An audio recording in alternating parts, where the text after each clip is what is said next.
में एक जहरीली नागिन बन जाएगी। जब ये 18 वर्ष की होगी उस रात में ही ये नागिन बन जाएगी।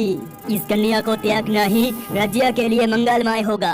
अगर तुम राजज्योतिष ना होते अभी तुम्हारा सिर धड़ से अलग करके लोमड़ी को खिला देता मैं, और एक भी बुरा शब्द कहने से पहले तुम यहाँ से चले जाओ।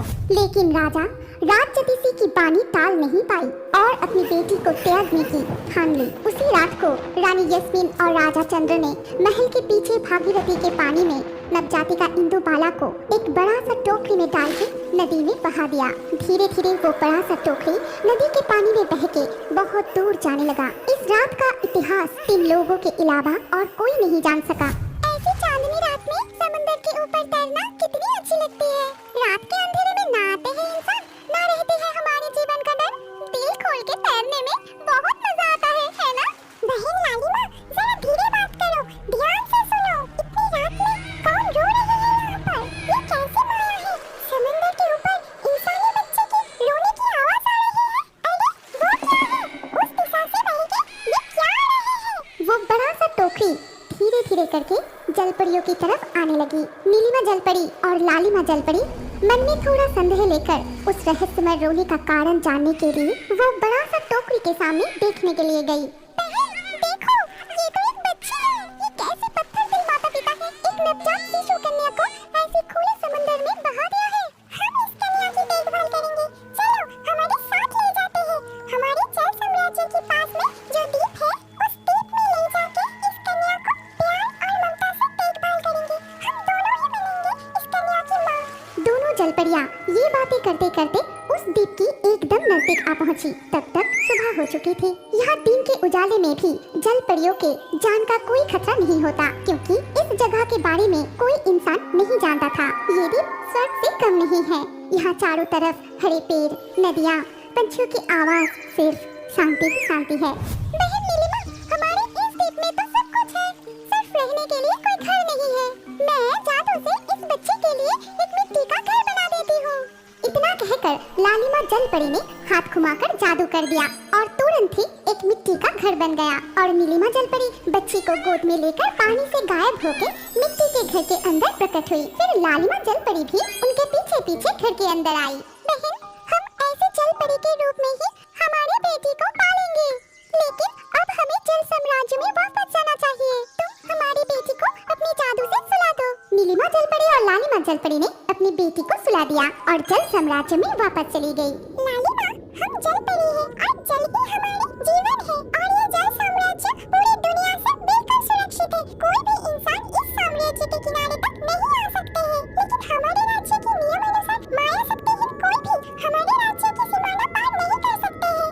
लेकिन बहन, हमारे इस मानव शिशु कन्या अकेले इस द्वीप में कैसे रहेगी? क्या हम इसे वापस घर नहीं भेज सकते? शायद ये नामुमकिन है, क्योंकि उस घटना के बाद से हमारे इस राज्य से निकल के किसी भी साम्राज्य किनारे पे जाने की अनुमति नहीं है। हमारे मछली राजा की ये आदेश है, लेकिन हमारे जल सम्राट तो उस दुष्ट कालनाग के पास बंदी है। सम्राट को बंदी बनाकर खुद सम्राट बन के बैठा है। अब हमारे ये जल साम्राज्य और महफूज नहीं है। बहन सोना जलपरी, अपने उस विश्वासघात दोस्त कालनाग को अगर हमारे राज्य दिखाने के लिए ना ले आते तो हमारे ऐसे हालत कभी नहीं होते। छोड़ो, क्या किया जाए? अब हमारी कन्या को बड़ा करना ही हमारा कर्तव्य है। चलो हम द्वीप के ऊपर जाते हैं। हमारी कन्या की शायद भूख लगी है। दोनों जलपरियां जल साम्राज्य से अदृश्य होकर मिट्टी के घर के अंदर प्रकट हुई, जहां उनकी बेटी सो रही थी। लालिमा जलपरी अपनी माया शक्ति से बेटी को जगाई। फिर अपनी बेटी को खिलाना, उसके साथ बातें करना, खेलना और बहुत समय बिताने के बाद वो दोनों जलपरियां फिर से जल साम्राज्य में वापस लौट जाते हैं। और इसी तरह बहुत साल बीत जाते हैं। आज उनकी बेटी का 18वां जन्मदिन है। बहन, आज कितनी खुशी का दिन है ना? आज हमारी बेटी का 18वां जन्मदिन है। जल्दी चलो, हमारी बेटी के जन्मदिन पर हम बहुत मजा करेंगे। फिर इसके बाद नीलिमा परी और लालिमा परी एक साथ द्वीप पर पहुंचती है और अपनी बेटी को देखकर बहुत डर जाती है। उनकी बेटी अब बेटी न रही, उसके पैर गायब होके एक विशाल सांप की पूंछ बन गई थी। मामा देखिए, मेरे कितने बड़े पूंछ बनी है। अब तो इस किनारे से उस किनारे तक दौड़ के जाने में कोई तकलीफ नहीं होती। आपने अपनी जादुई शक्तियों से मुझे मेरे जन्मदिन पर ये पूंछ उपहार दी है ना माँ? मुझे ये बहुत पसंद आई है। मैं जंगल से जल्दी घूम के आती हूँ। ये कैसे हो सकता है? अब तो मुझे बहुत डर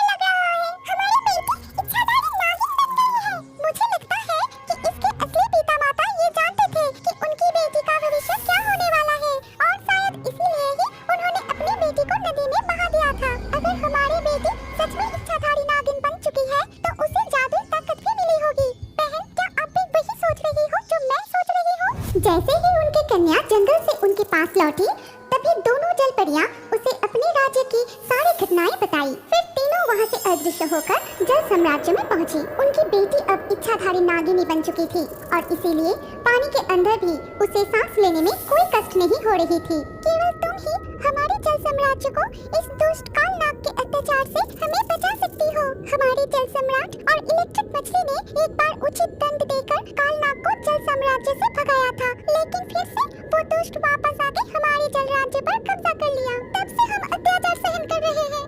इच्छाधारी नागिन कन्या आगे बढ़ती है और काल नाग को युद्ध के लिए आह्वान करती है। दुष्ट काल नाग, अभी इस राज्य को छोड़ दो, सभी को इस अत्याचार से मुक्त करो, वरना तुम्हारा विनाश मैं ही करूंगी।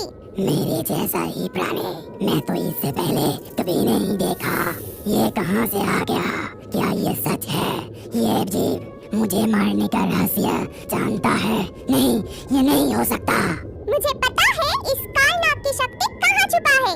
अब ये लो दुष्ट काल नाग, मैं अपनी जादुई शक्ति से तुम्हारे सीने के कवच तोड़ देती हूँ। नागराज के सीने का कवच तोड़ देने से वो एक इंसान बन जाता है। तभी पानी के अंदर सांस ना ले पाने से वो तैर के उस द्वीप पर पहुँचते हैं। इस कहानी के अगले भाग